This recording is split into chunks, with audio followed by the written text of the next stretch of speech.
This conference and this same organization of the conference, I think, is really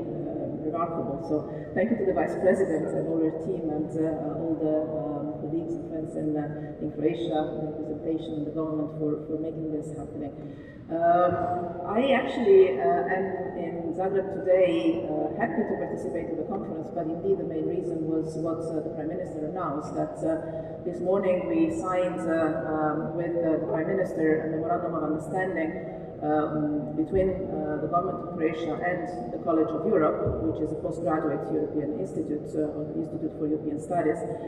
for granting 6 scholarships to Croatian students to come study in our several campuses and different programs in the College of Europe, in Bruges, in Natolin in Poland, and the new one that we are opening in Tirana in Albania. And I would take this as a perfect example on how to activate one of the toolboxes that are being discussed today, the one referring to empowering young people. I see it now on a daily basis. I've been rector of the College of Europe now for 3 years, and I see that the key element of empowering young people is education. Not only giving them access to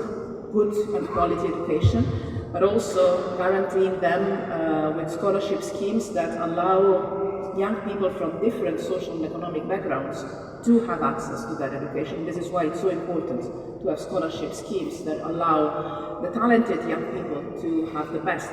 of the educational patterns that they can have in our case, a European multicultural and international environment.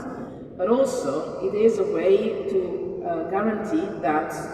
the brightest minds of these younger generations contribute to the shaping of the policies that